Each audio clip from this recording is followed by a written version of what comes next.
Hi, Carol. Can you hear me? Hi, Sandra. Welcome. Hi. Welcome. Thank you so much. Kind of a chilly day out there today, huh? Yeah. Yeah, pretty crazy. We're already taking the plants in. I did too. Covered up my flower beds. Yeah. My husband and I were over at Wars and looks like they were doing some covering up too. Yeah. Well, maybe this will be our last frost. That'll be nice. Yeah, as long as there's no snow.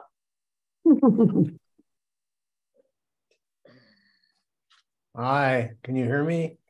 Hi, Rob. All right, good. Let's see if I get the video working. There you go. Yes, there you are. Welcome to your first meetings. Yeah, who would have thought? That's what I said last year. All right. Well, Pat ran us through a binder full of stuff yesterday for a couple of hours as a introduction. Wonderful. Yeah. Wonderful. Yeah. You feel welcomed and oriented. I'm so glad. Yeah. Yeah. I mean, a little introduction, but it looks like there's a lot more to come. Yeah, well, it's a learning curve. I was clueless when I joined a year ago. Yeah. And it's a fascinating process. But I do have to say that the 2018 Housatonic Library Report, which I read last year, you know, it's fantasy bordering on reality. Oh. And I'm like, it's great on paper, but we have to realize what is, you know, what is doable and what's not, you know? I wonder if it's already a little dated too. Probably. Yeah. Hey, Patrick. Here he is. Technical difficulty. You're in your greenhouse. Yeah. Yeah. Wow, what a nice setting. Huh? My cannabis factory. Oh, really? Just joking. Okay, let's see here. Okay, so Mara is here, I guess, yes? Yes. Haven't seen her yet. Yeah, hi. So we have to wait here. Today we have to reorganization of the board. So let's see here. We still need Lauren and Ruby. Right. So Mara, is it possible you could do us a favor and take minutes tonight? I'm not able to take minutes tonight because I have to pay attention to a lot and, Okay. and do the report, but this is recorded. So someone could take minutes afterwards from the recording. Okay. Okay. That's it'll become clear why I'm asking that now. Okay, yeah, that makes sense. We have the recording. Okay, so we're just gonna have to can't officially start here until we have Lauren and Ruby. Okay. And hi to Donna, who I see hiding out in the back. Hi, Donna. Yeah, Donna.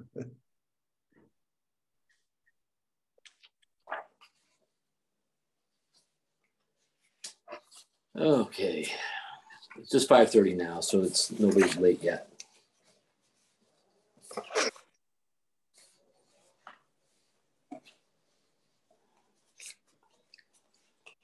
In Ruby's reply about having the meeting on Wednesday, she did say that she would prefer Thursday to block it off, so she might be having a conflict. Yeah, yeah, and we'll have to. That's the other thing we have to sort out tonight too. Okay, so just wait for at least Lauren here.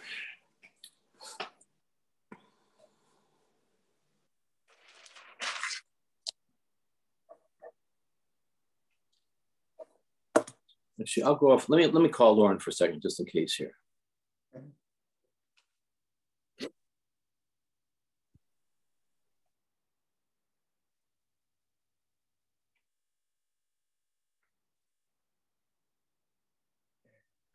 She's on. I just have to promote her to panelist. It takes a minute for that to move over, but she's here.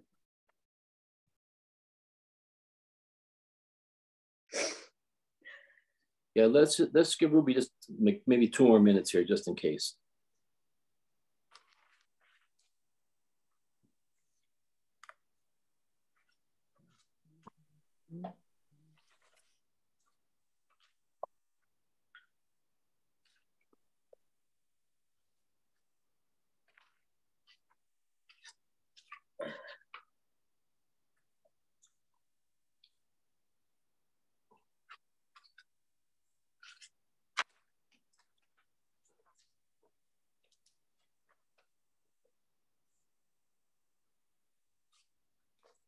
Yeah, 1 more minute here, and we'll do it here. Ruby's here as well. Oh, she is. Great. Excellent. Hello, Ruby. Hello, Lauren. Hi, everybody. Hi. Hi, Hiya. Ruby. Hi. Hi, Sandra. Hi, Ruby. It's so good to see you.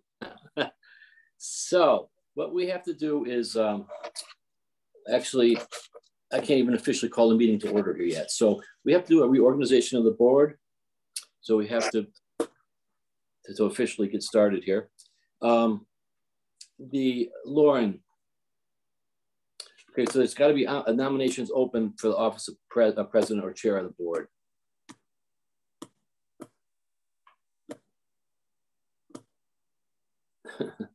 Are we starting? Yeah, we have to start. We have to do this first. Yeah. Okay. Lauren is muted. Oh, maybe she's talking. Yeah, her video is. Sorry. Oh, and my camera's working again. Amazing. Okay, hi everybody. Hey, Lauren. Yes, I would like to nominate Pat as to continue on as director, not director, chair of the board. I will second.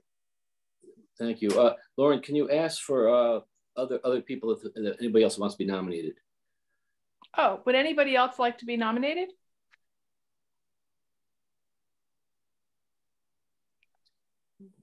I'll take that as a no. Please don't have to do this. Huh? Okay. I accept, and so it's by now we just need to, I guess, vote. But just raise your hand for now. Let's see here. Let's make sure we got a vote here. Okay. So unanimous, that's unanimous. That's fine. Thank you very much, everybody. And I'm Thank you. Happy to serve. Now, the next office is secretary, and I know in talking to some of you that this is problematic. So let's just, first of all, we have to go through this process here. So are there any nominations for the office, and you can self-nominate, any nominations for the office of secretary?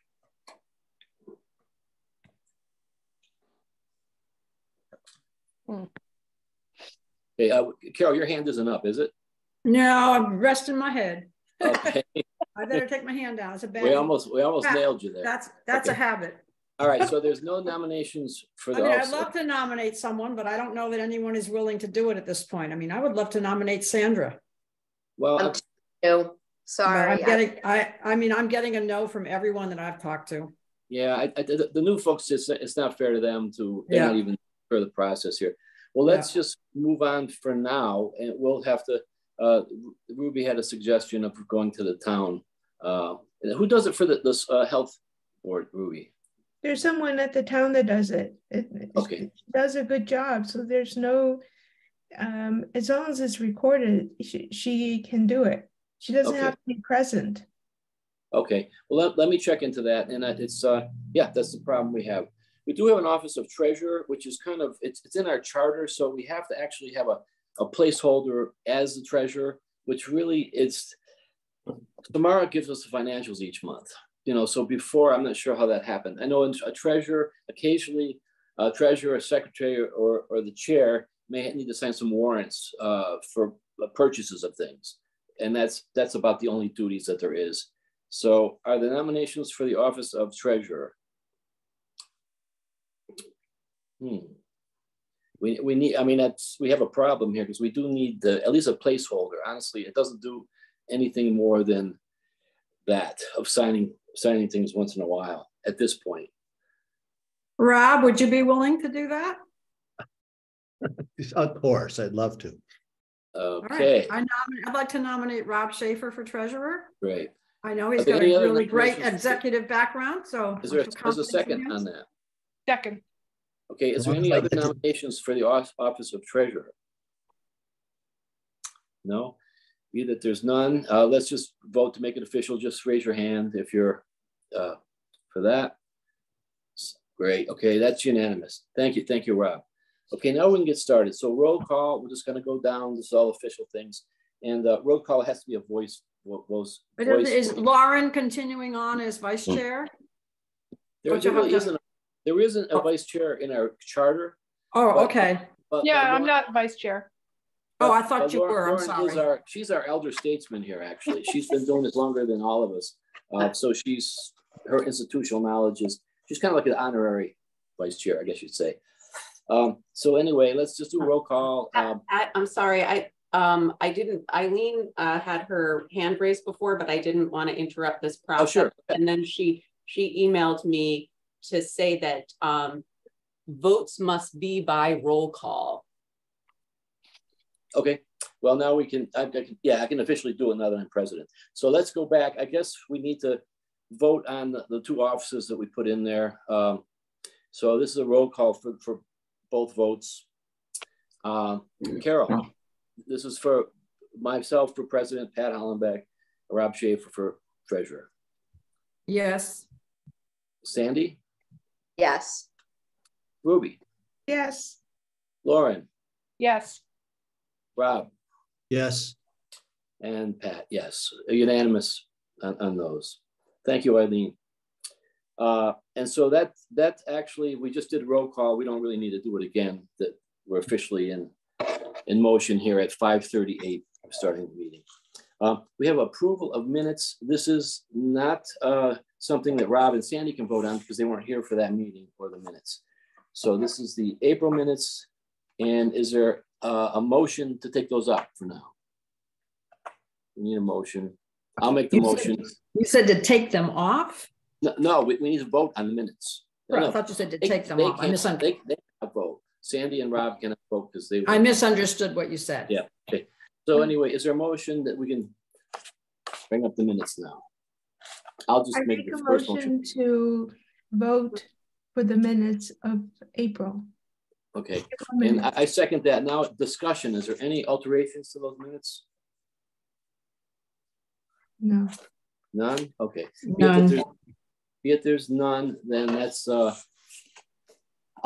yeah, okay, let's just vote on that to make that official. Roll call, everybody except for Sandy and Rob. Carol? Yes. Ruby? Yes. Lauren? Yes. And Pat, yes. We need quorum in it. Great, thank you very much for that. I don't have a friends report. Samara, do you have anything from Ed? Okay. Oh, I didn't speak to Ed today. No. Okay, all right, good, thank you. Then Samara, it's your turn. Okay, so And, this one more thing, sorry, my fault. I just want to officially welcome Sandy and Rob. They're going to be great additions to the board. And we really thank you. You're coming in at a good time because everything is, you know, we're kind of at a crosswalk here with everything. So thank you, really appreciate it. And along with that, I would like to thank the outgoing members and also all of you members who have been on and continue to serve our community. Thank you. Thanks, Sandy. Samara, your turn. Okay, so this is the April library report. The date on this is, I'm just seeing now, is wrong because it was for the previous, was intended for the 11th. So the April statistics are on Libby, which is the reading app. You can do ebooks and e-audiobooks and e-magazines. There were 1,841 checkouts of our e-resources. Mason's circulation, that means from all libraries, everything that was checked out of Mason, even through interlibrary loan, was 7,333. And Ramsdell, the same scenario, was 1,022. Mason's in-person visitors for the month of April were 5,031 and Ramsdell's were 332. Ruby, at the last meeting, you had asked to see the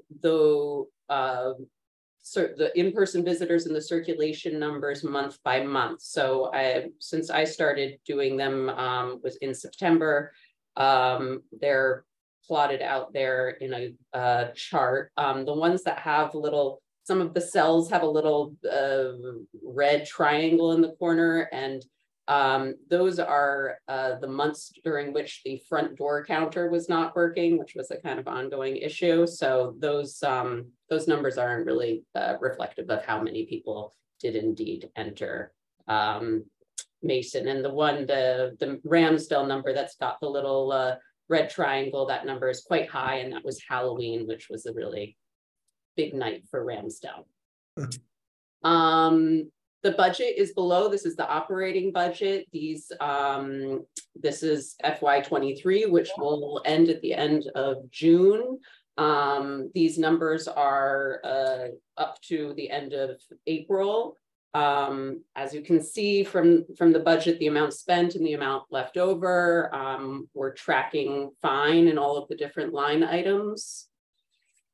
If anyone wants to ask anything about it, I'm happy to answer. We'll try to answer. The other budget on the following page is our non-appropriated accounts. The non-expendable ones we don't really look at because we can't really expend them, but we can in the interest of those, and those are delineated in the next portion. There are also the donation accounts and the state aid account. This number, this $34,343, does not include the second allotment of state aid, which was about $8,000. That was recently dispersed, but is not included in that number in the chart there. Updates. So buildings and grounds, I am delighted to inform you that Mason's elevator is working again as of the 25th of April. Yay. At Ramsdell, there were some, you may have seen them, some electrical outlets that were boxes that went above ground and were really a tripping hazard. And DPW had an electrician come in, and now those are either removed or they have a nice kind of plate over them, depending on what they were and where they were. So they are no longer tripping hazards. There was on the 2nd of May, a ramp kickoff meeting with Joe Aberdale from DBW and 4 different people involved in the ramp, primarily the construction company, also having to do with the water and some landscaping elements. And so they had their initial meeting to plot out the ramp that's going in this summer. They attended it too. In terms of programs and events, in April, VITA, Volunteer Income Tax Assistance Program, concluded right before the end of tax season. And I heard from Tanya, who was the VITA person who came to Mason, and she said, quote, "We processed 99 returns at Mason Library. This is absolutely amazing. We're definitely looking forward to coming back." So that was a really successful program for them here. And I'm so glad that Mason was able to host that for VITA and for all the people who were able to get their taxes done through that program. Also in April, we celebrated Arbor Day with the Tree Committee in Great Barrington.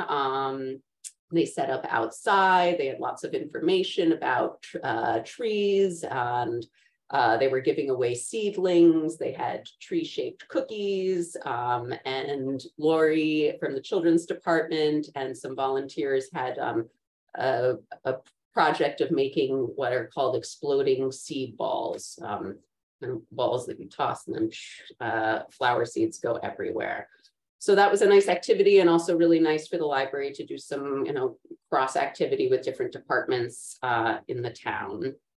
Coming up in May, well, not coming up in May because we're in May. In May, we went fine-free on May 1st. So that was very exciting. And May is also an amnesty period as well. It's possible we'll extend that beyond May, but right now we're just focused on May and being fine-free. Lori in the children's department has been having a few programs that are more geared towards parents and caregivers having to do with literacy. One coming up Friday is Fun with Words and Stories. And another wonderful program that she's hosting is a stuffed animal sleepover. Perhaps you've seen this, some libraries do them where kids bring their stuffed animals. Here they're going to have pizza and read a bedtime story and tuck them in, and then the animals will spend the night, and pictures will be taken of all the antics and shenanigans and fun that they have in the library. So the kids will be able to see what their favorite stuffies did at the library. The May displays are up. May is Mental Health Awareness Month, and there's a really wonderful display that Fran Hernandez and Juliana, both staff members, put together. There's also information for patrons on further resources for mental health. And in the display case, the reuse, refuse, and recycle display continues to evolve, created by Stephanie Blumenthal. Every time I pass it, it seems it has a new iteration with information on how to best use and reuse items. And this month we have our first in a while hanging exhibit as well, called Street Zen, which is abstract paintings by Ruby Avers. And so it's neat to see something different on the walls this month.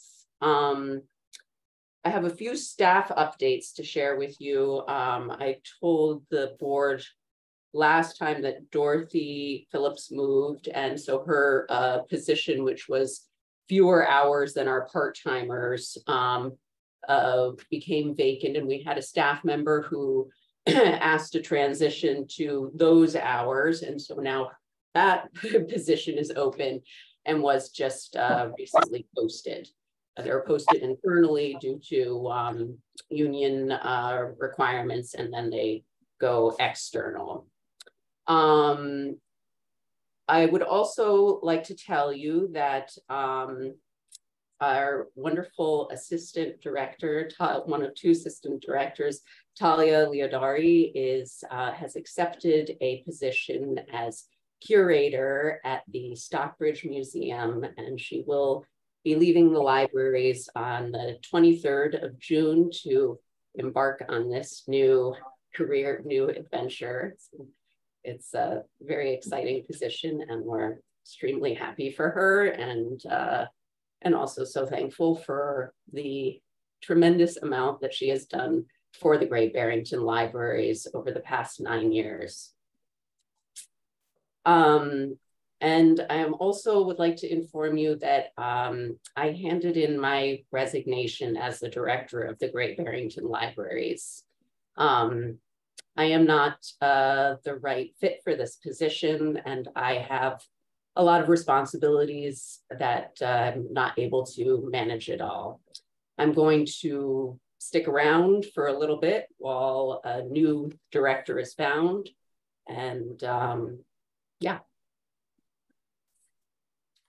Wow, that is news. You know, this is probably a bad question to ask at this point, but would you consider one of the lesser positions with less responsibilities? I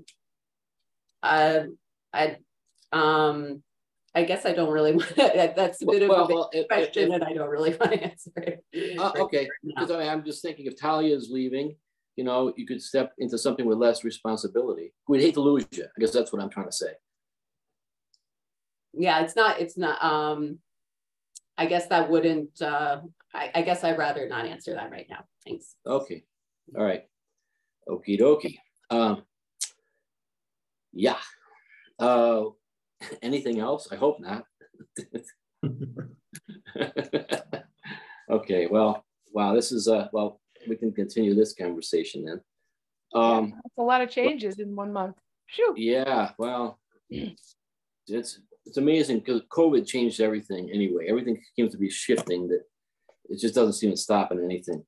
The Ramsdale building update. So the town signed a letter of intent to look at this thing. There's some meetings next week on the 23rd. I'm attending one. Somebody, I think, Samara, can you attend one of those? Because you're still library director. There's not able to attend that, no. 23rd, 24th, 25th, there's 3 of them. No. So when are you stepping down as a director though? Are you immediately or? I'm going to, I spoke with the town and I will stay on for some period of time while they look for someone else. Okay. I mean, I need to ask this because if the library director doesn't go to this meeting next week, then we can't get $4 million. I mean, that's a stipulation. It's an equation like that. Pardon? I don't think it's an equation of if the library director doesn't go to the meeting, then we don't get $4 million. I don't. Well, it's true. It's mandatory is the word. In that they sent something out this morning. It's mandatory that the library director, because you signed that letter, and that someone involved with finance has to sign it. It's as simple as that. It's not negotiable with them. So please consider that, because even though you're leaving, that's going to have a dramatic effect on all of us here. Can one of us go instead? No, I'm going anyway. Any of you can go to the meeting, but it's mandatory that it's the library director. Actually, let me pull up this note. Do you have the paperwork on that you can send to Samara? Yeah. Okay. Yeah. No, she may have gotten, it was a fog of, flow of emails today. I can send that to you, Samara, so you can see that it's critical that. Just do me a favor, since Rob and I are new. So how does the process work to get a new director? The town has to advertise it. They have to ask, I think, if there's anybody in-house that wants to step up. And then it's basically has to be put into a public announcement, and it's just, it's open for application. So it's And what is our role in that? Sorry? What is our role in that? You know what? Not much. Do we have a role in choosing the director? No. Okay, so it's just the select board. What there was the town manager. Yeah. Okay. So what there was last time was that one person, the town manager asked for one library trustee to be on that search committee, and Margaret, who was with us then, she was a librarian in New York. I mean, she's a professional in that field. So it wasn't right that I take that role on the search thing. So I asked her to do it. So it's probably going to be similar. It'll be probably one person in the trustees that can be asked to do that. I mean, you can still put the word out and solicit people that out there. I mean, this is a great town. These jobs, unfortunately, do not pay enough, which is another thing. But we don't seem to be able to change that. In fact, there was something that came up from the library commissioners today. Some libraries were trying to put their friends were trying to add some financial stipends and incentives for some of their librarians, and they said you can't, it's illegal. So, Rob, got a question? Well, not to start to interrupt, Pat, but I wonder, going back to Samara not being able to attend the meetings, there's two. What is it? Talia, and there's two assistants, or Donna. Is it possible that one of them could attend? I mean, I'll find that letter. I'll send you guys to later. It says that the two people that signed the letter of intent have to be there. That's just their legal requirement. But I'll send everybody everything, and we'll. So Pat, can one of us go with you? Yeah, it's on Zoom. You're all invited. Anybody can attend this. Public. Oh. So friends can attend, trustees. So it's just a meeting to describe everything about it's an introductory meeting about the grant itself and what to expect in the coming year from it. So I'll send everybody this, and you can just simply sign up. You can just register and then go. They're on, that's on the 23rd, 24th, 25th. You just have to go to one of them. So that's what that is. It's at 1 to 3 is when the one is on the 23rd. So so we've got a lot to unpack here now, I guess. Let's just go on for now to question and answers, because I want to make sure that, boy, Rob and Sandy picked a good night to show up, because we have a lot of changes here. So for you folks, is there any questions that we can answer as a group here for you now? Anything comes to mind? So I have just a question. Yeah. Like when we talk about programs, and obviously I'm brand new. So how does that work? For example, if I wanted to see more adult programming than we have, how can I find out what's being done and if anything is needed for that? How is programming done and who does it?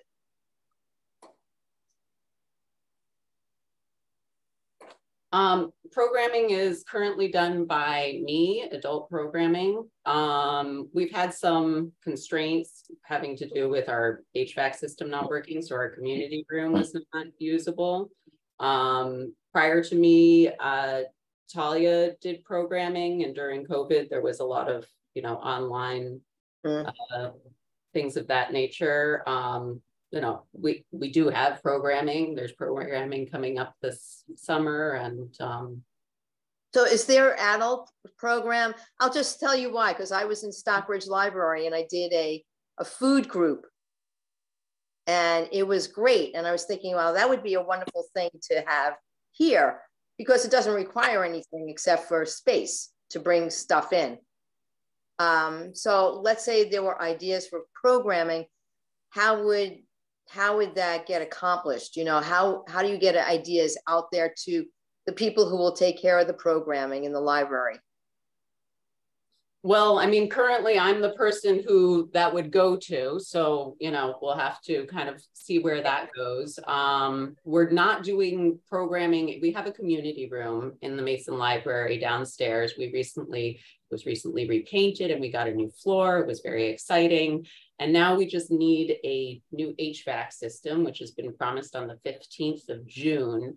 And after that, that has been my date at which, okay, we can have programming once that's in. That room has no ventilation whatsoever. And then with COVID and now with, you know, hotter weather, it's just, the room is not really manageable without that, but with that coming. That said, because you can't know that it will come on the 15th and will be all perfectly. So, so all the ideas that we've had for programming there, we're kind of keeping them in abeyance of saying, you know, we hope to do this, but we don't have a firm date on which to hang our hat yet. But so that's where that stands. But we also, yeah, is it possible that the director doesn't have to do the programming, that someone else can do the adult or young adult programming? Like you have somebody who does the children's programming, right? Downstairs? Yes. Right. So is it possible to have someone take on that role after that June date, you know, when hopefully everything is done? And so the director doesn't have to do that. So someone else, the assistant director or another librarian who can take on the role of programming for young adults and adults.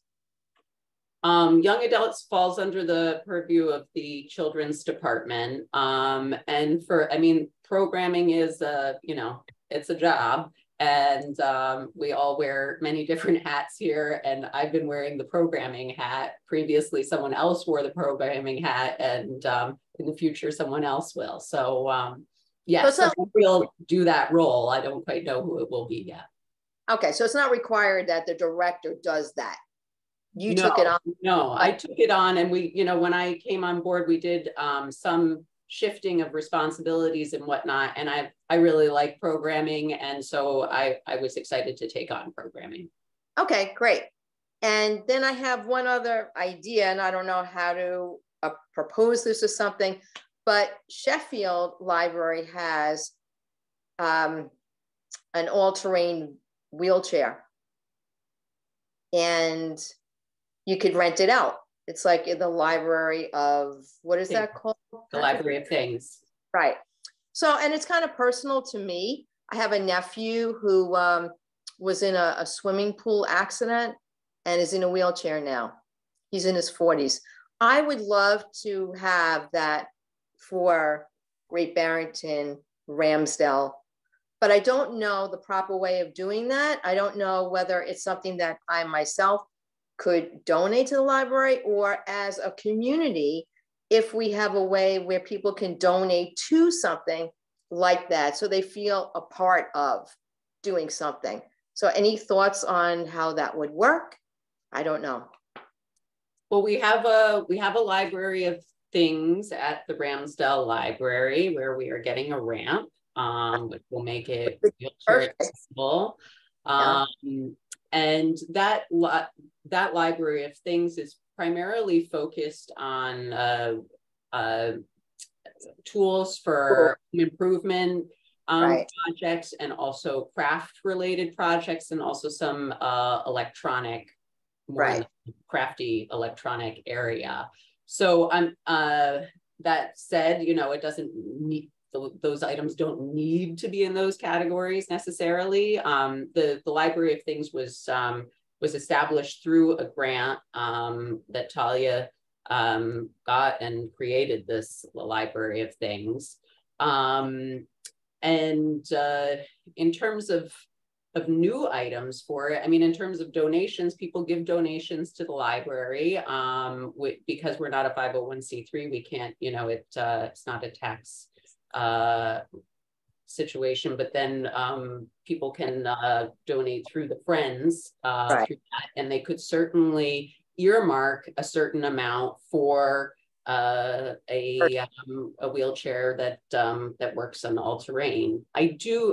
I don't recall what it was, but I remember reading about Sheffield's, and they did get that specifically through a grant. So perhaps, you know, that same grant could be explored. And who does the grant writing in the library now? Talia. Okay, so she would be the person to actually talk to about that. She would, except that she's transitioning out to another library. And what about Donna? She's the other assistant director? Yes, but she has a large portfolio of work, and that grant writing is not part of that. So I think, Sandy, there's nothing to prevent, in some libraries, trustees that have experience with grants, sometimes friends can write grants. So it's not exclusive that the staff has to do all of it. So, you know, I think we can look into that, and we can try to, you know, as an experiment, try to just fundraise at the trustee level with organizations in town. So if you can get all the information together of what we need for money, and how long does it take? A long time to get a chair? It might take, you know, a year. Who knows how they run this? So get all the details, and then we can just, as a board, decide that we want to. I mean, obviously, the board now is going to have more weight on our shoulders going forward here for a little bit. So I think that's a great thing to take up for sure. Can I just ask, just add a little bit about these wheelchairs or all-terrain vehicle chairs? Is that I've prescribed them for many of my patients, and not infrequently they need to be adjusted for the person. You have to make sure they're working order, because they could have liability associated with it. And so when you ask for a grant for something like this, people don't really need them for short periods of time. They need them for really long periods of time. For those who need them for short periods of time, you need to make sure someone comes to adjust the wheelchair and teach them how to use it. Otherwise, they will fall off of it. Yeah. So Ruby, since you know so much about this, what type of person does that? Fits them for the chair? So there are people, you might see their trucks going through town. There's stability, mobility companies that will come out to your home and they will adjust it. They will fix the seating. They have to adjust the handles. It has to be upkept. So if you get a grant for something like this, I think it's really important to make sure that it's fixed and there's some liability insurance associated with it. So I'm going to check with Sheffield, because they already have it and it's up and running. So it's not like somebody just borrows it and just, there's a liability associated, because they can fall off of it if they are not taught how to adjust it and make sure if they fit into the chair correctly. Well, it doesn't seem like it's a chair that the person is using him or herself. It's not like that. It looks like, from what I saw of it, it's the chair, but someone has to be pushing it as well. Right, but someone needs to teach them how to use the chair. For example, how do you set the brakes so the kid doesn't roll down the street? You know, those are things, those are safety concerns that every time you rent it out, somebody has to go over what the rules are. Yeah, you know, it's only the hiking path chair, right? That's what it is. It's not for home. Sandy, could you send any information to Ruby so she could see what it is? Is there, that'll help. But this is great having Ruby here too, because we'll I'm going to go to Sheffield Library also, and I'll check it out there. Yeah, okay. I want to make sure that they have some sort of insurance policy, so if people falls off of it, the library is not liable for it. Yeah, good point. Okay, that's good. Yeah, Carol. Speaking of grants, I'd like to move back to the Ramsdell building grant. Back when we had a vote on that, I had to abstain because I felt that I did not have enough information for an informed vote. But since then, I've seen a review, I think that came from our town manager. I'm not sure how much Samara participated in that, where they explained why this particular grant was not appropriate and was not probable that Ramsdell would get it. So my question is, I'd like Samara to review those points, and I'd like to understand what kind of town time and money of the employee or whoever the grant writer would be is that they feel that it's a futile process. Can you review that, Samara? Because it was written in, I think, the minutes. And then once I read that, I realized that I probably would have voted no, because I want to trust that the town manager, the library director have enough knowledge to know what's feasible and what's not feasible. And it's not obstructionist, it's more realistic. Are you able to do that, Samara, at this time? Yes. Great. That would help me, because I felt I don't like to abstain because I feel like I'm not playing a proper role when I do that. But at that moment, I felt like I had no background knowledge to have a good vote. Thank you for reviewing that for me, please. I'd really appreciate that. So the letter of intent was due last month, I believe. And with that letter of intent was supposed to be with it a long-range plan and a 30-year financial plan, had a different term, but some, same thing. The Great Barrington Libraries do not have an up-to-date long-range plan or a 30-year financial plan. That said, if those were not submitted with the letter of intent, they give the dates of October 1st for a long-range plan and December 1st for the financial plan. I have not yet, while I have learned about it in school, I have not yet been through the process of a long-range plan, but I know that it is long.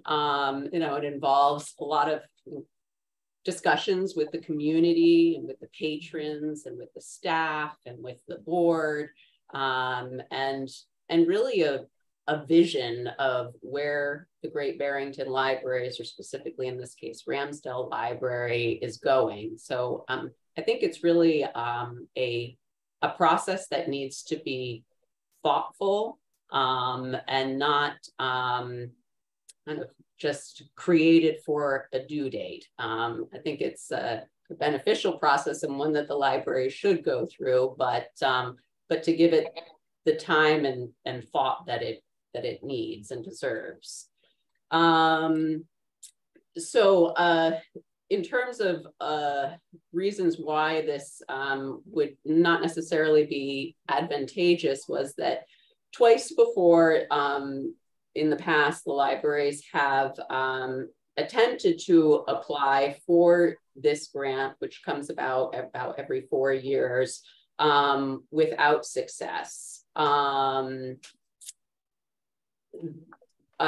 Specifically for Ramsdell, the last 2 times? Yes. Okay, so the timeline. Can I ask a question regarding this? If this has been denied twice in 4 years, was it because we didn't have the long range plan or the long range budgeting? No, you didn't use the word budgeting. Was that the reason why we were denied? They weren't denied, as far as I understand. They didn't make it to the finish line. One was in 2010. The other was in 2017. I don't know, this seriously predates me, and so I don't quite know the full stories of those grant rounds. And it's not within 4 years, it comes around every 4 years. Okay. All right, thank you. Yep.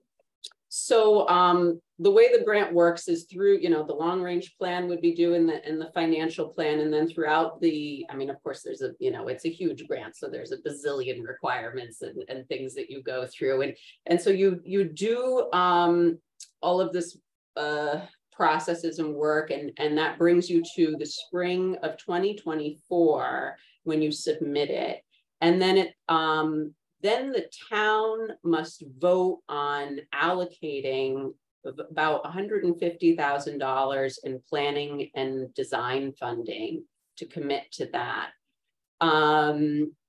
So, you know, if the grant comes in, and then you'd also need to afterwards submit this town approval, this town vote, which, you know, is not necessarily a given by any means. And then the grant itself covers 60% of the minimum amount, which is $5 million. So there's about $2 million that would need to be raised, which would be a very hefty sum for taxpayers. And it would really require, if it didn't come out of tax dollars, require a capital campaign that that would need, you know, professional fundraisers involved in it. The grant is also extremely competitive. Only 10, they project, they don't know definitively, but only 10 libraries in Massachusetts will receive this grant. Some years ago, just for the trustee members who are new, in 2018, consultants came, Kimberly Bolin and Associates, and they were engaged to create a program and facility vision for Ramsdell Library. And they did numerous focus groups and meetings with staff and board and people in the community. And they concluded their report with what the next steps should be. And those were to assess and determine the strategic direction of Ramsdell Library and its services, to meet with library directors and board leaders from the region who have embarked on a successful building project not primarily funded by taxpayers, to develop a financial and funding strategy, to develop a fundraising strategy and establish supporting resources, to define project phasing, and to then begin the Massachusetts State Construction Grant process. So I strongly believe, and my colleagues strongly believe that these are the steps that we need to go through first. I mean, these are the steps that ideally would have, you know, commenced in 2018, and then we would be here today ready to roll with this grant, but they didn't. And so these are really the steps, I think, in order to have a chance at this very competitive grant, that these steps should be taken first before applying. So do you feel it's futile at this point to try and apply for this specific grant at this specific time, and that the amount of time or money of employee time would not be well spent? Is that sort of a town manager's viewpoint also? Yeah, I mean, I can't speak for the town, you know, I'm low income, but yes, that's a summation of it for sure. And who, if this were to happen, who would be responsible right now? Who's the point person who'd have to, where our tax money, our tax dollars would be going to this employee's time to do this? Well, my understanding is that Patrick said that the trustees would do the entire process. The entire process of writing the grant, you mean? I said I would take the responsibility, absolutely. But let me step in here because we're kind of wasting time. This is I don't feel this is a waste of time. Carol, please let me finish here. I let you talk for a while. This was signed off on already. Right? So the town revised their decision on this thing, because each of those points, and this is not Samara, okay, she's in the middle of this thing. Every one of those points was not correct. Ramsdell never applied for this grant. 2010, Mason had gotten the money in 2007, and Ramsdell wasn't even eligible for a 5-year period. So that's the one thing. So they couldn't even apply. 2016, 17, I was involved in that. It was not, they were looking for, what they did is they went for Community Preservation Act money. Jennifer was the town manager at the time. She said, no, don't do that. I'll find some money someplace else. It wasn't for this specific grant. Ramsdale's never applied. Never, all right, never. And I have the documentation from the state library commissioners to mention this. So that's that point. On the taxpayers' money, I don't want to see a significant amount of taxpayers' money go into this. But we have Community Preservation Act money. 2 years ago, we gave $250,000 to a for-profit developer. That didn't seem to bother anybody. So Ramsdale needs money. We're going to have to tap some of that fund over a few years. It would take till 2016 before billing could occur. So there's several rounds of that money available. And what I told the town was that I will personally help start a library foundation, which uses no town money. It has no impact on staff or anything, like most libraries have, to raise as much as we can on that. So that's the deal. But to walk away from $4 million, we cannot do. That's going to be on the backs of taxpayers if you walk away. Yeah, so to deepen my understanding, because I love your passion, Patrick. I know how deeply you care about our libraries. What is your hope if you've got the letter of intent in and say, you know, you're hoping that we would get this grant in this coming cycle? What is your hope for how you're going to use that at Ramsdale Library? Oh, what do you envision that being used for? Well, that has to be, this is to get the grant, you have to, all that has to be detailed. I mean, right now, libraries have changed significantly. They're more than just books, especially after COVID. We need gathering places where people can have meetings with discourse and everything else. We're desperate for that. And Mason is running full stop. There's no more space down there. You know, so the thing is, in that report that I sent everybody again the other day, they did a great job on this report. That's what they basically say. They vision libraries now, they want libraries open after hours. So part of when you do renovations, they want it so libraries can be segregated so park can be used by the public at night without staffing issues. That's what it's going to be. And if you look at what Ramsdale was when they filed the National Historic Register application, Ramsdale in 1908 had an amazing place. Upstairs, there was dances, there was poetry readings, there was everything going on. It was an unbelievably vibrant place. And you know what? That's all we want it to be now, a place for the community. So structurally, is it even feasible to, if we say did get this grant, to design a space where that could be self-enclosed and people could use it after hours? Is that structurally even feasible with that building and that plot of land? Yeah, I mean, yes. Rob, the consultant, was very optimistic about Ramsdale as far as what you can do there. He said it was ready to go because, you know, Mason's on two levels. It's just too much access. Ramsdale's a much easier place. It'd be great if we could afford an elevator in the back.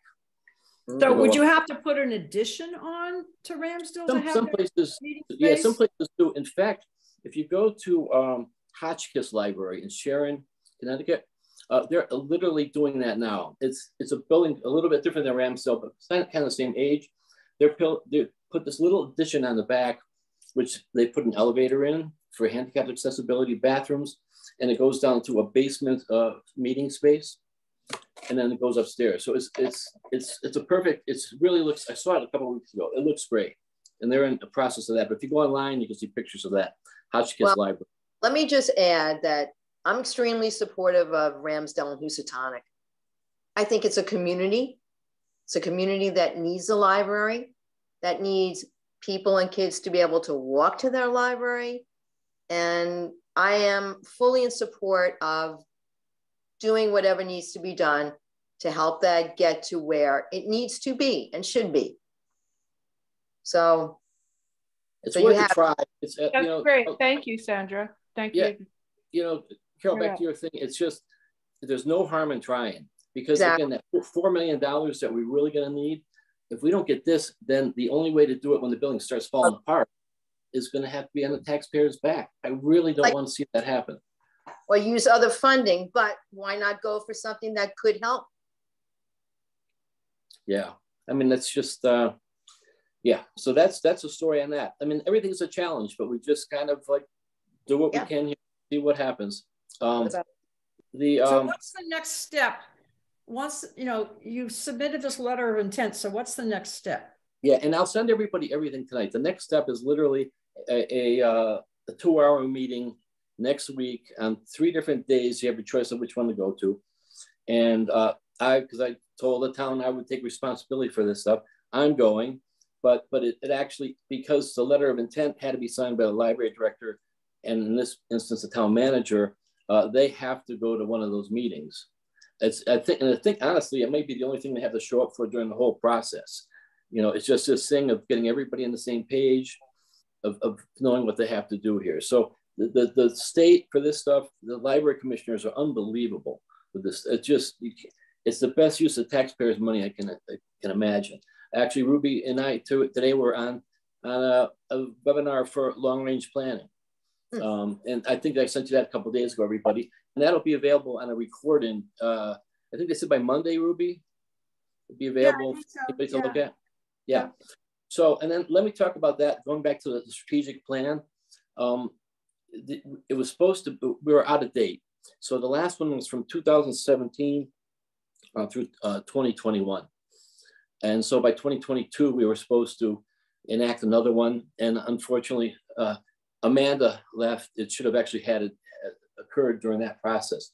Since it wasn't done, there's something called a Library Services Act, Technology Act, LSTA grants, which are worth up to about $20,000. You can apply like every year for various things. We could not apply without that grant.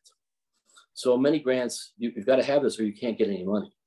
You mean, so that's another thing. What you're saying is that you need to update a strategic plan in order to get all of these grants. Yeah, and we any grants. Yeah, I went to the conference this afternoon and they were very clear and very supportive and helping, but it's not something we can do like just somebody writes a strategic plan. You have to get information. Did you go to the meeting? Yeah, I was there. Yeah. Oh, yeah. Okay. So you know that we have to get surveys out. We have to figure out what our needs are and look at. Yeah. I've been involved in the last 2 for here. Oh, okay. So, and I can send you copies of those. The last one that was done really was, honestly, it was, the committee was Kathy Plunges, myself, Amanda, and Don. I think that was it. So that wasn't ideal because as today they talked about they should have various people on these things. But the thing is, it passed and we got all our grants money in the meantime for that thing. And it was, if you see it, you can see it was done quickly. The one before that was a slightly larger group. But it wasn't, when they talk about this thing takes 6 months to do, it doesn't. At least these here and never have that I've been at. Okay. I mean, they were done really quickly. Yeah, and you have some focus groups with the community, which is simple. You have some meetings, you do surveys online, you hand out things at the library desk, you do various things. And I have also, you can see anybody's strategic plans, and I encourage you to look at the one for Williamstown. It's the Milne Library, M-I-L-N-E. It's great. And what's different now with technology, these things all have a lot of pictures in them and everything else. In the past, it was just all text. So I would say Milne Library is a good one to look at. You can look at any of them. I can give you paper copies, but you got to really see how good the graphics are on this stuff. I actually called the Milne Library today anyway. The director wasn't in because I wanted to see who did their work on this stuff because it was sensational. But any library you can think of, they're usually on their websites. I don't even know if ours is on our website, which is a good question. Greenwich Library, I love what they do. They after COVID, they have this whole program called Reconnect with their patrons. It's really wonderful.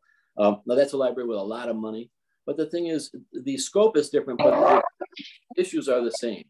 So the thing is, what we would do is we could review our past strategic plans to see what we didn't accomplish, which was actually quite a bit, because even the one that was done from 2013 to 17, a lot of it was about Ramsdale. Pat, yeah. I would actually, this is Talia. Hey, I would like, you're leaving. Yes, I am leaving.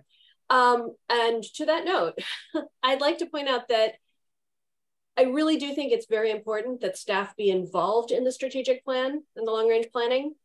And yeah, no, they definitely are. That's what we yes, came up to. Can you everybody is, please?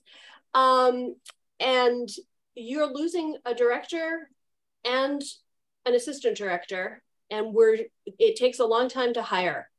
And these things have to be done by October. And so you're expecting, I just want you to think about the logistics.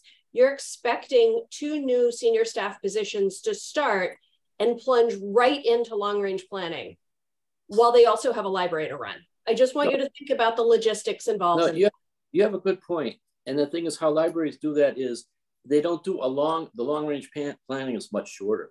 You know, it might be 6 months, might be 1 year, and you explain this is why, because we're in transition with our senior leadership. So it doesn't mean that we have to stop our work, because otherwise we can't apply for any grants for another year past this one, even on the normal grants.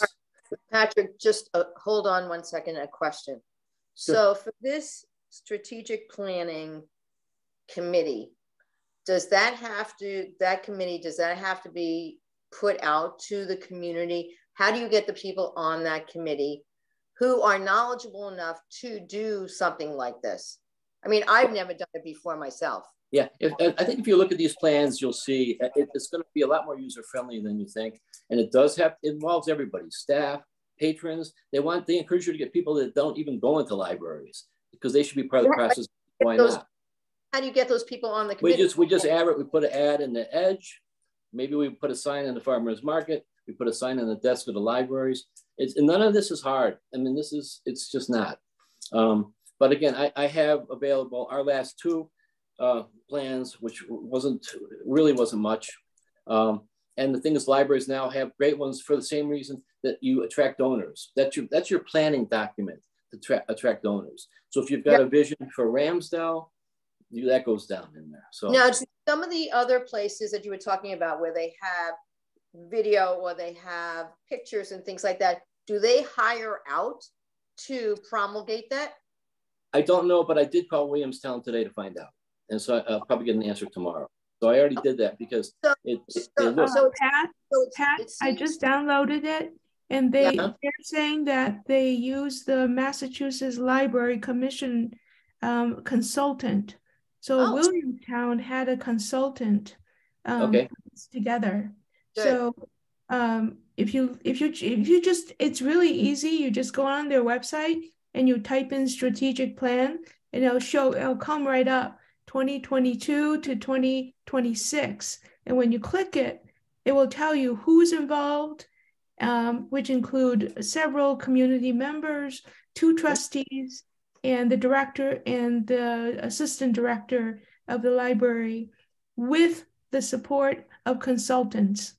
Good. So, So, and that's every library is different. In fact, Rob Cullen, the guy that did our stuff in 2018, he does these things. So if you go to Saratoga Springs, New York, and look at their strategic plan, Rob and his associate, they did it. There's more graphics and no actual photos. But again, you can go to any library probably in the world and get this stuff and see what they're doing. And you'll see that it's about embracing the community. I mean, a lot of them say the same things now. We're coming out of COVID. Even big libraries have technology issues of trying to educate our people. So you'll see it is what it is. So let's say we want to just, trying to flesh this out, because you're saying that we need this by October, right? Mm-hmm. So we're a limited time frame. Let's say we wanted to look at some of these consultants. They're assuming there's a fee involved. How do they get paid? Where does that money come from? Okay, so you guys will all need to look at this recording of this thing we saw today, because it covers some of this stuff. The thing is that you have to decide how much of a consultant do you need. You need it for certain aspects, then you're getting to certain things. You want them to take over the whole thing, it's a certain price. So there's a menu of what it is.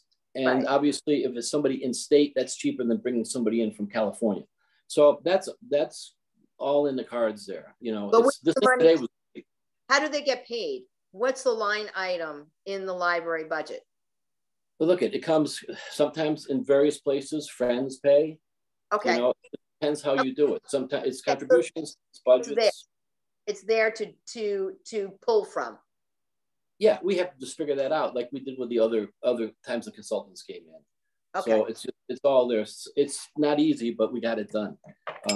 So that's that. But this thing today was about 2 hours long, and it was great. So I suggest you look at that. Yes, Samara. Eileen would like to speak.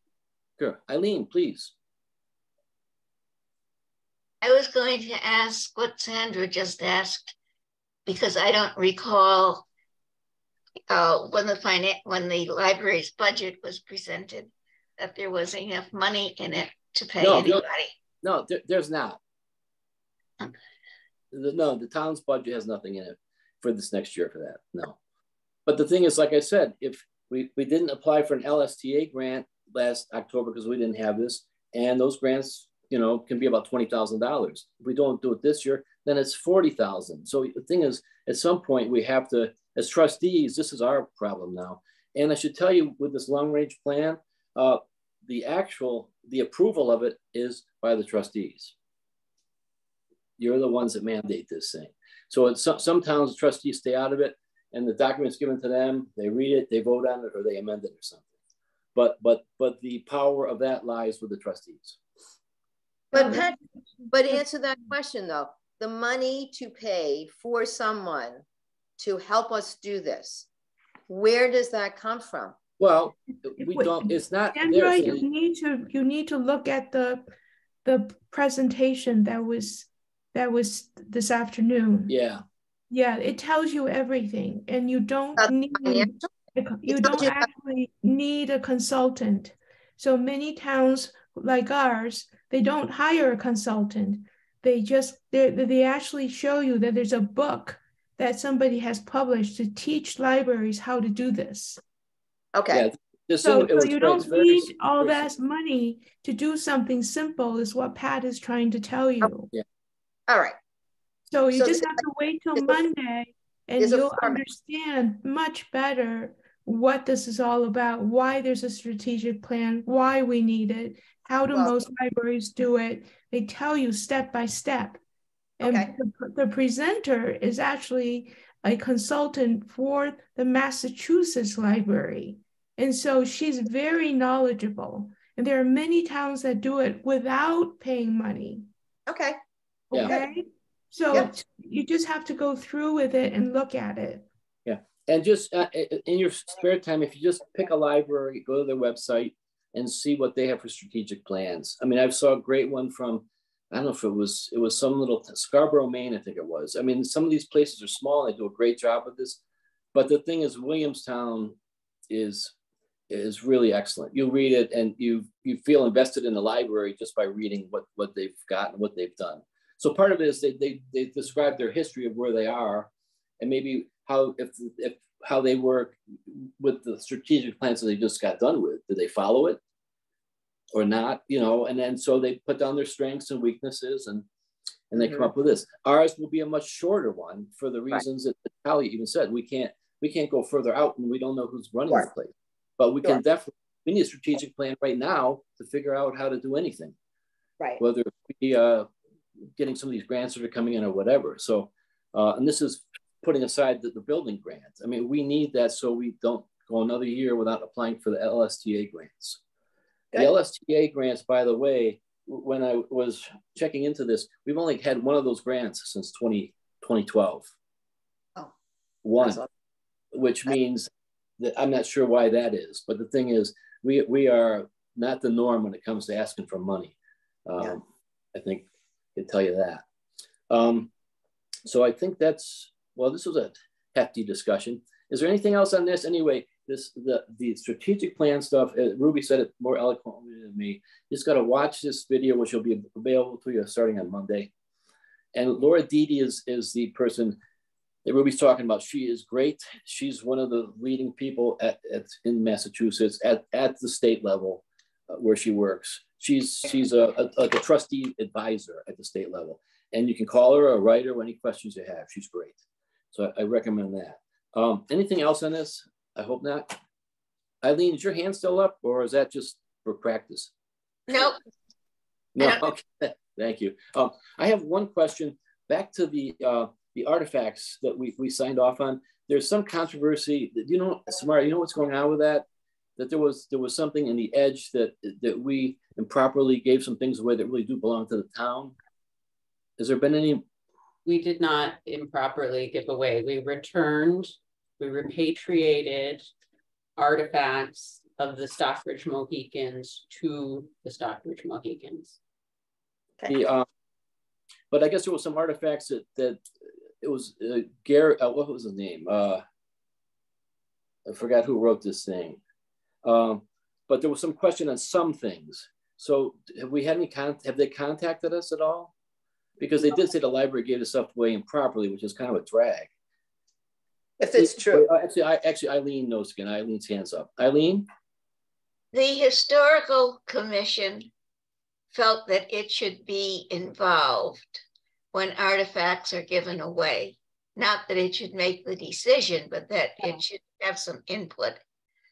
And ask the selectmen about a policy, and the selectmen, I think this was at the last meeting, said, why didn't they come up with a policy for the selectmen to review? And that's where it was left. Okay, great. So we're in the clear then. Okay, good. So, and those were already given back, Samara?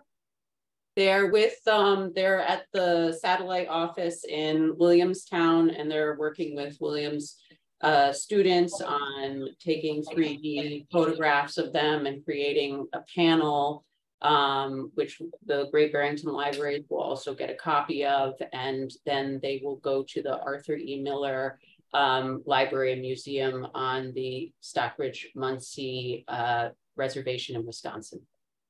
Great, thank you. Let's see here. It's 6:40 now. Let's go back to our meeting. It's very important to work this meeting situation out. What's happened is on Thursdays, we've constantly been getting preempted by important things going on at the planning board. And so there's a lot of people that have stopped coming to our meetings or have wanted to come and feel like they can't. And so the question was, could we move to another night? Obviously Monday night select board night, which leaves Tuesday and Wednesday, because we're already on Thursday, and Friday, there's no meetings on Friday. So the question is do we just stay on Thursdays, which we already have, or do we try to move to Monday or Tuesday night? I guess that's the question. Anybody have feelings on this? I'm open to, I could work around, my schedule can work around any night. Okay. Carol, what do you say? So are you skipping Wednesday altogether? You said Monday or Tuesday. Well, no, we're trying to see because it said, well, we're talking about Tuesday and Wednesday. I know Ruby's got some conflicts. So that's why we just want to make sure everybody's clear. We can always stay on Thursday if we have to. Well, it says, Ruby, can you tell us what your situation is? I work Wednesdays. You work Wednesday nights. Okay. Yeah. All right. So that kind of takes care of that then. So I think I could move my day if I have to. Well, it's kind of, I guess it boils down to, if you can't move it, we can move to Thursdays, back to Thursdays. But it's kind of your decision then if you're working. You know, so we don't want Thursdays are good for me just because I have that day for Board of Health meetings. So I always have Thursdays free. So the Board of Health meeting is the first Thursday of the month, and the trustee meeting is the second Thursday of the month. Yep. So that helps me in keeping that space open. How about Mondays? Well, select board. Oh, right. Okay. Well, I'm fine with any of the nights. Okay. So we should, it sounds like we just stay on Thursdays then. Is that the agreement, I think? Second Thursday. Yeah, Second it's Thursday. too bad though, because it would be nice if we did have, attendees more often. Yeah. Is Wednesday a more open date in terms of not having other town boards meeting? I haven't looked at the Wednesday calendar. I mean, like, today it's like the improvement committee meets at 6:30. The Housatonic Improvement Committee. Wednesday tends to be, sometimes select board goes Wednesdays if they need the time, but not usually. Because I know I have a meeting that rotates Tuesdays and Thursdays, so I always have to miss the Thursday one when we have a library board meeting. But so the Wednesday is great for me, and I like the fact that there's not less conflict. I mean, I know I'm going to have to skip the planning board meeting if there's something I really want to check in on. Whereas Wednesday, there's no burning meeting that I feel like I'm going to miss out on because of the trustees meeting. Gotcha. Geez. All right. So, we need to. But I also will I will be happy to defer to Ruby. I mean, but now, Ruby, didn't you say that you could possibly change your work night? Like, how did you manage tonight? So I would have to work another night. So I would work either Monday or Tuesday night instead. But I don't know, that's not allotted to me, so I have to apply for it. Okay, right. And it might affect other people as well if you do that. Yeah. Okay. And Samara will continue. Samara, will you be continuing on to come to our meetings until your replacement is found? I will continue to come to the meetings. Yes. And the Thursday has worked for you. And do you have conflicts? I know you go to school. I had made my schedule so that I didn't take classes Thursday nights, and I'm not taking a class this summer. I want to say that. Thanks for asking. Michelle Loubert's hand is raised. Oh, okay. Good evening, Michelle. Michelle, we can't hear you. Yeah, I had to unmute. I'm still at work. Okay, thank you. I just wanted to point out, I did raise my hand during the grant discussion and wasn't recognized. So I'm bringing that back up at Citizen Speak. Okay. Regarding the days. But we haven't resolved the discussion we're on right now before she starts to talk about that. We're still talking about the meeting night right now. Yes, but I just wanted to point out that as a citizen, I did have my hand raised. Another person was recognized. I was not.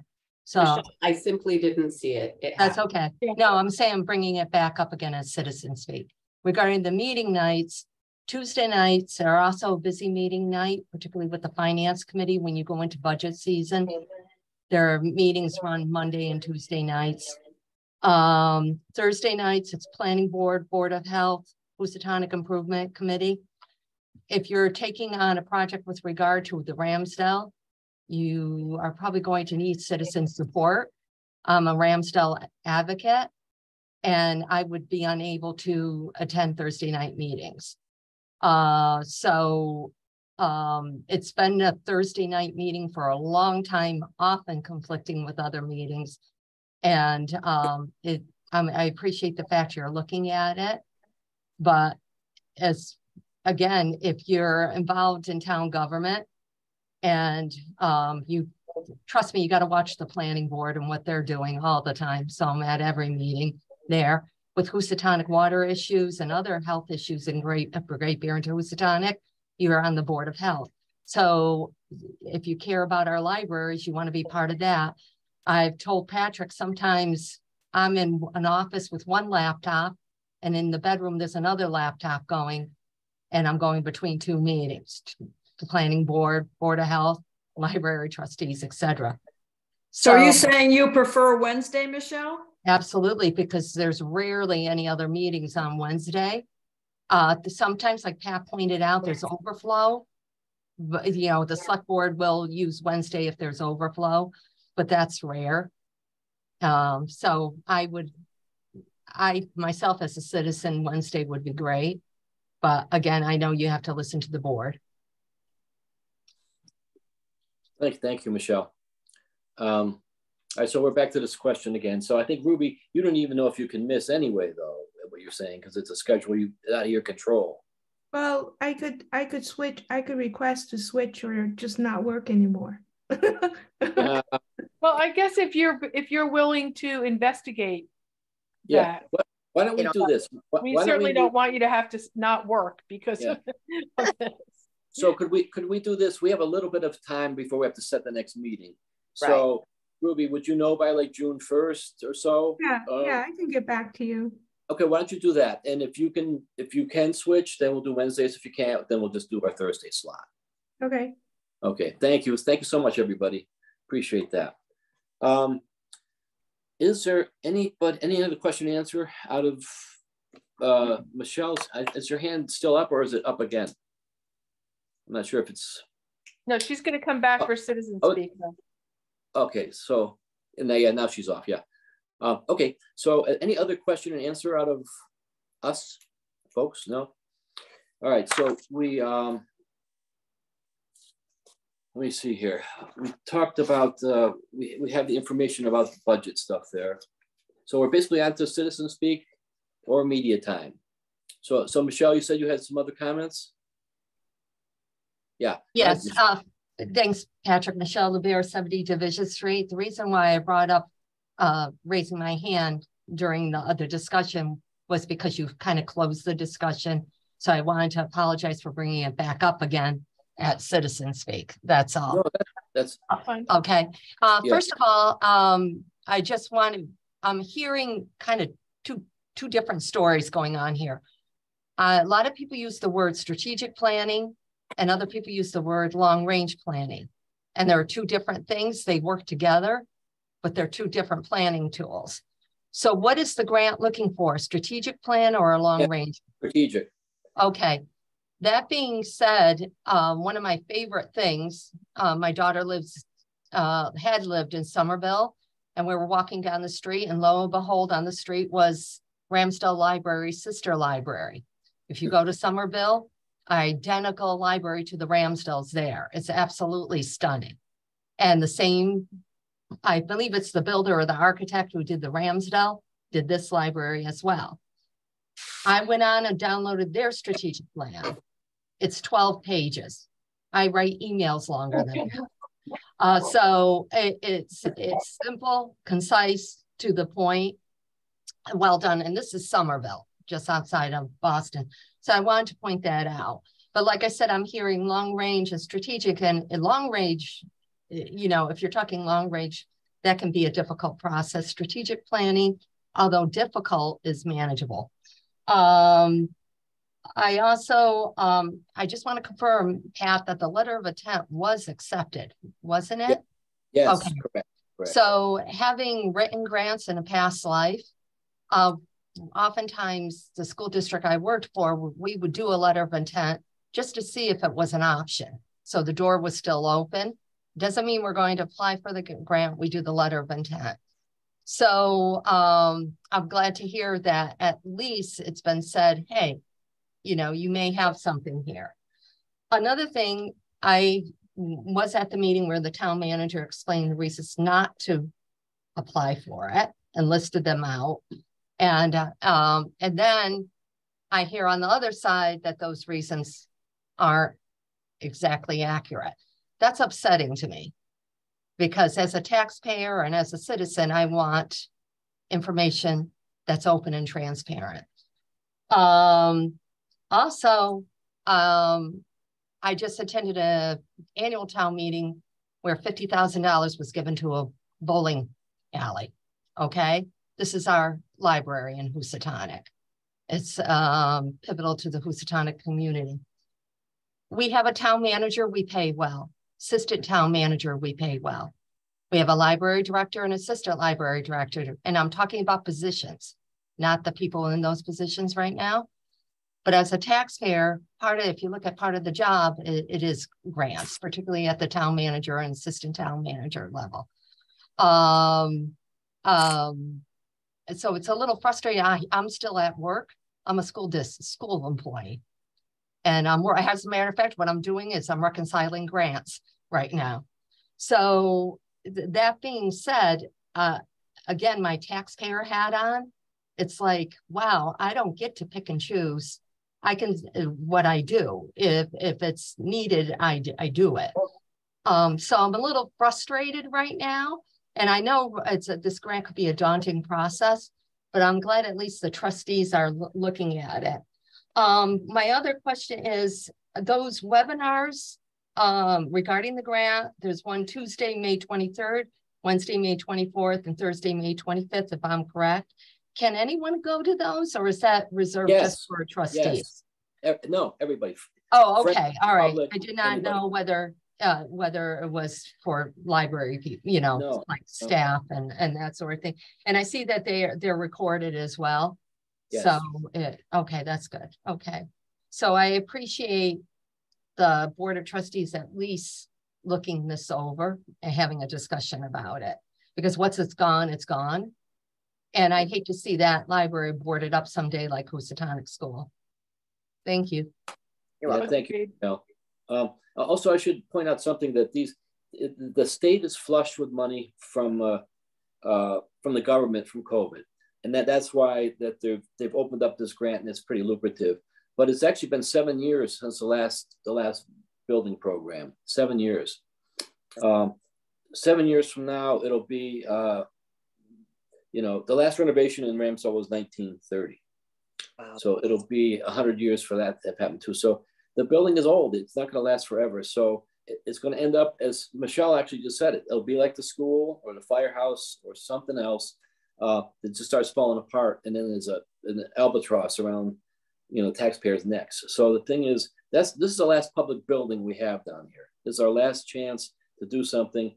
And again, if we do it right, it'll be a destination. People from Great Barrington downtown will come. People from Hudson will come.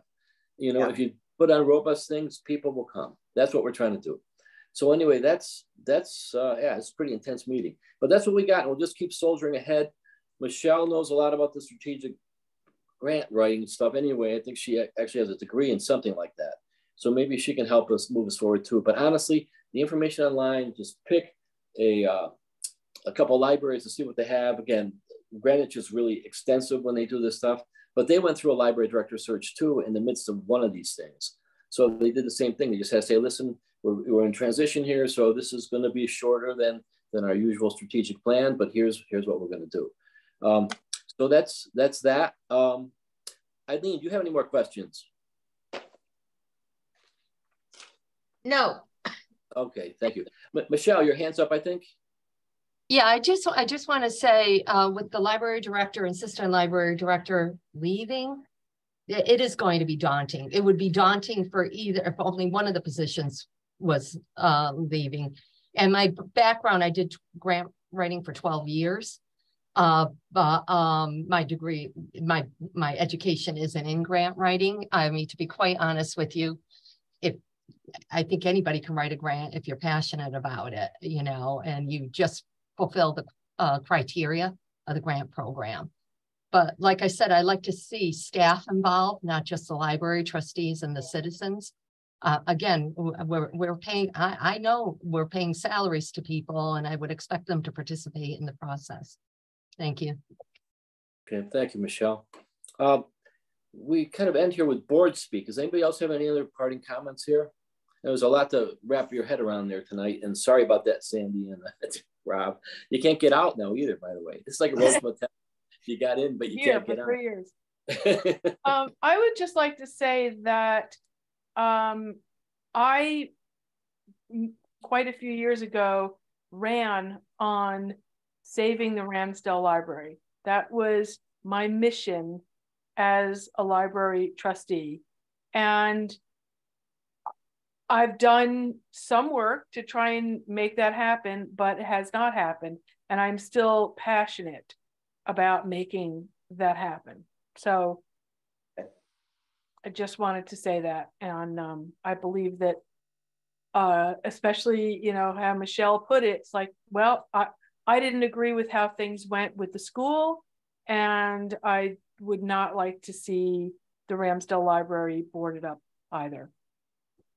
So we have our work cut out for us. Thank you, Lauren. Anyone else? Okay, good. That's we're gonna have to take a nap after this meeting, I think. Okay, so I guess we just soldier on here. Who said that? Winston Churchill, right? Carry on. Yeah, so we'll stop there. Ruby, let us know what you've got. I'll send you guys some strategic plans that I've kind of accumulated over some time. They're kind of a fascinating read anyway. And then just stay tuned because we're kind of in flux here with everything. Also, I'm available. We can't meet as a group without doing an open meeting situation. But if three of us can gather for dialogue, if you want, anytime you want. So just let me know about that, especially Rob and Sandy, since you're new. Happy to get together with you you know, to just chat through some things, because there's as you can see, there's a lot on the plate here. There's a lot going on. So that's okay. We'll get through it. All right. So thank you very much, everybody. Good to see you. See you in June. We're not sure what day, but I'm sure that I'll be in touch before that for sure. And if you have any questions, just let me know. Okay. Okay. Good night then. Thanks. Thank you. Thank you, Samara. Thank you.